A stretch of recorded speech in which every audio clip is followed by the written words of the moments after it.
Estamos aqui de novo, hoje módulo 2, nós vamos tratar alguns exemplos bíblicos, onde nós podemos ver o processo de cura, de libertação acontecendo. Então, é importantíssimo a gente ler a Bíblia, compreendendo que nós estamos falando de homens e mulheres reais. Veja, se você já leu a Bíblia inteira, se você já prestou atenção nos exemplos bíblicos, e é importante você fazer isso, porque o diácono precisa ler a Bíblia, o diácono precisa compreender a palavra de Deus, porque ela é a base da nossa fé, ela é a base do nosso ministério, não é verdade? Ministério não é serviço só. Ah, eu trabalho na igreja. Não, eu trabalho com base em uma fé. Eu trabalho entendendo a palavra de Deus e por isso eu quero propagá-la, por isso eu tenho um ministério. Então é muito importante a gente ter essa clareza. Você precisa conhecer a Bíblia. E na palavra, Deus deixou os homens com suas qualidades e defeitos, com os seus dias bons e os seus dias ruins. Márcia, por quê? Por que eu abro a Bíblia e eu vejo ali alguns homens e falo, gente, está na Bíblia, o homem fez essa besteira e está aqui. Porque o Senhor quis deixar ali registrado para mim e para você exemplos de homens de Deus que foram tratados, que foram curados, que venceram malignidades do passado. Por quê? Porque se eles estão lá, e eles são homens como você e eu, isso significa que nós também podemos. Então vamos lá, vamos olhar para alguns exemplos, mas eu vou te deixar aqui o desafio de encontrar os seus próprios exemplos, de ler a Bíblia com este olhar. Né? Nós falamos, na primeira aula que eu estive aqui com vocês, nós falamos de José. José venceu todos os seus medos. José podia ser um cara que nunca mais ia confiar em ninguém. Bom, vamos lá, se meu irmão me vendeu, o resto, o que eu espero das pessoas? Mas não, ele é um homem que depois ele faz toda a sua história de vida e ele estabelece os seus relacionamentos. Ele estabelece uma nova vida e, inclusive, perdoa os irmãos. E é interessante, nós falamos na primeira aula toda a história de José até ele chegar a governador. Mas quando a gente vê José já no governo, José, ele encontra os irmãos de novo. Então, lembra que José tinha tido um sonho onde os feixes de trigo dos irmãos se curvavam diante dos dele. E aí ele já está no Egito, a vida já está mais mansa, já passou aquela coisa toda mais complicada, já está governador, casado, com um filho. Eis que aparecem os irmãos e se prostram diante dele, porque tinha fome na terra e o único lugar que tinha comida era o Egito. Gente, fosse um de nós, fosse alguns de nós, será que a gente ia olhar com misericórdia para os irmãos ou eu ia lembrar, falar, lembra do sonho? Lembra que eu te falei? Te contei, né, que Deus me deu um sonho? Que o seu feixe de trigo ia se dobrar diante do meu? Ó, aconteceu. José não fez isso.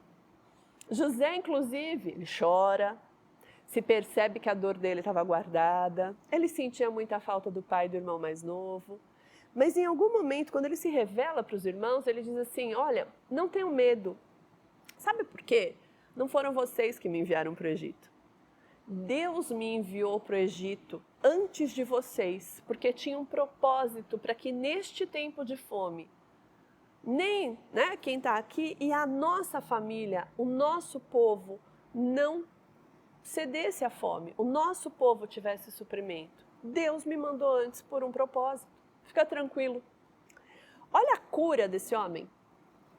Olha a força do perdão que está dentro desse homem e da compreensão do propósito de Deus. É extremamente importante a gente entender, se eu tenho relação com Deus, eu entendo o propósito dele, eu não culpo pessoas por aquilo que eu vivo. Não é? Uma outra figura que a gente tem na Bíblia interessante da gente olhar é Sansão. Márcia, Sansão é um caso complicado. Sim, Sansão é um caso muito complicado. Sansão é um homem que foi chamado no ventre da mãe para ser um juiz de Israel e para libertar Israel. Sansão tinha tudo para ser um cara que daria muito certo. Mas Sansão recebeu algumas direções, né? Não podia tocar corpo morto, não podia passar navalha na cabeça, não podia se contaminar, não poderia ter se aliançado com mulheres filisteias. Mas esse foi o problema de Sansão. Se encantou com as filisteias. Ele não entendeu que a porção dele de juiz era outra, que ele precisava de santificação na vida pessoal e afetiva dele. E ele desejou as mulheres filisteias a ponto dele pressionar o pai para buscar uma por esposa para ele e se casou dessa forma e se corrompeu, não é? Se corrompeu, perdeu a sua força. Ele não viveu o que Deus tinha para ele. Por quê? Porque ele não entendeu que para ele existia um caminho de santificação. Ele preferiu viver a própria vontade.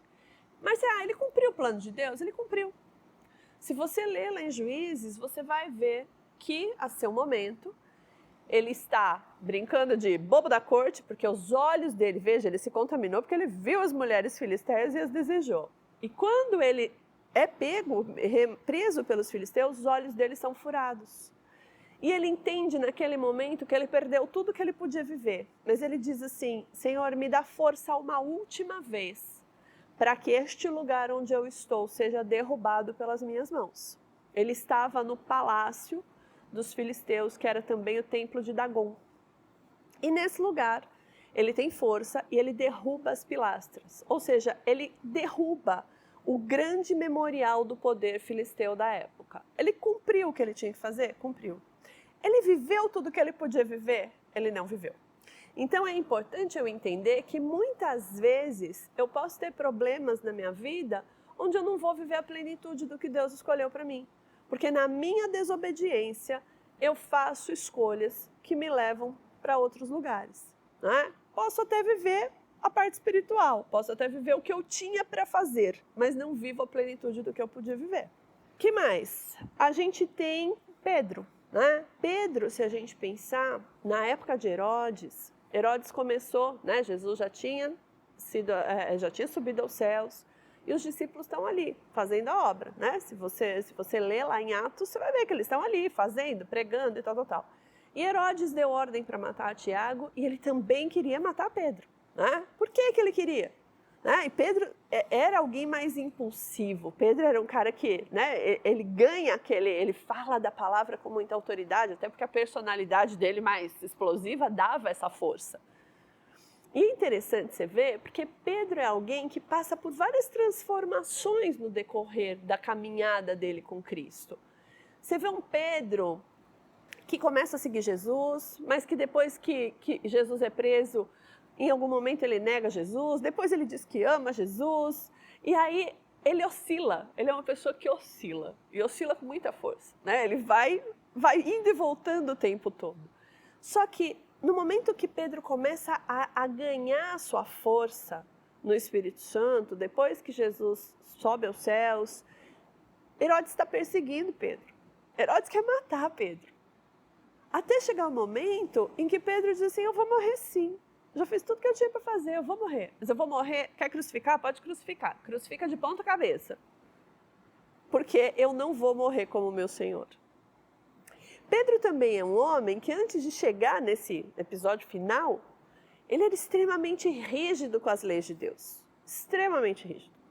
Né? Ele era judeu e um judeu que cumpria a palavra.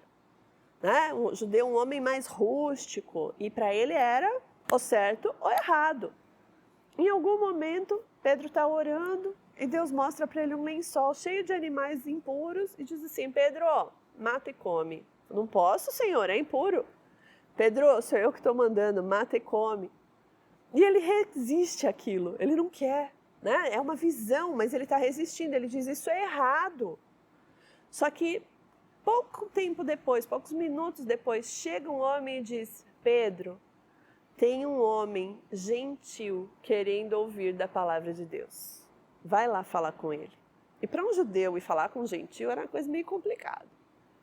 Mas ele entende naquele momento que o Espírito Santo mostrou para ele que ele tinha que atender aquele gentil. Ou seja, aquele Pedro duro, rústico, ele fica mais flexível. Então veja que quando a gente observa a caminhada dessas pessoas, a gente vê homens que vão, alguns que fazem escolhas erradas e alguns que vão se transformando, não é? Então nós precisamos entender no personagem bíblico o que o Senhor está querendo nos mostrar. Quando a gente olha para Paulo e Silas, foram homens que venceram uma extrema pressão da sociedade para poder levar a palavra.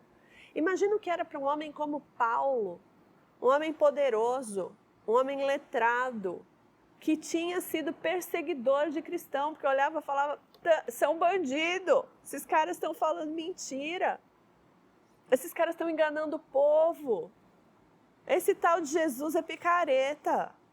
Ele perseguia, de repente, a partir de um encontro com Cristo, esse homem passa a ser o maior propagador do evangelho. Você já imaginou que é voltar para todos os amigos dele, poderosos, letrados, inteligentes, dizer assim, ó, a gente estava errado, o cara não é picareta, não. Ele salva. Ele veio em amor. Eu sou romano, né? Eu entendo, eu também, eu sou romano e eu sou alguém que entende a palavra. Ele tinha as duas linhagens. Ele era, né, do ponto de vista social, alguém que não podia seguir um líder que não era respeitado, reconhecido, um líder do povo, um líder que tinha elite, né, que era da elite. Não, só que imagina que foi para Paulo voltar atrás no orgulho dele, de tudo que ele acreditou numa vida, para pregar o nome de Jesus. E para isso foi necessário, inclusive, como ele mesmo diz, um espinho na carne. Ele diz que ele tinha um problema, que ele tinha uma dor, e que esta dor, ele orou 3 vezes para Deus tirar esse problema dele. E o Senhor só respondeu, a minha graça te basta.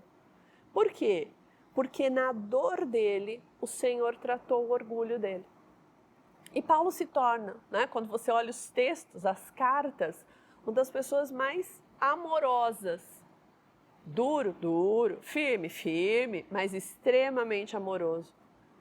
Extremamente apaixonado pelo Senhor Jesus. Valeu muito mais para ele a caminhada com Cristo do que todas as convicções que ele teve durante uma vida. Então Deus deixou estes homens na Bíblia e tantos outros, Davi, segundo o coração de Deus, né, com todos os seus erros. Veja, Deus deixou esses homens para a gente entender que na nossa caminhada nós vamos precisar fazer escolhas. E nós precisamos ensinar as pessoas que elas têm escolha. Ah, mas essa escolha é boa ou é ruim? Eu não sei. Eu preciso olhar para a palavra e entender que eu tenho escolha. Nenhum de nós é refém da própria história, refém dos próprios medos, refém de uma religião. Nós somos homens e mulheres que na presença do Senhor podem escolher sermos curados e libertos. E nós precisamos dar esse poder de escolha para as pessoas. E a palavra está aí, cheia de exemplos que nos ajudam a compreender isso. Que você possa ter esta leitura da palavra e levar estes exemplos de modo a ser um canal de cura e libertação sobre as vidas. Em nome de Jesus. Deus te abençoe e até a próxima aula.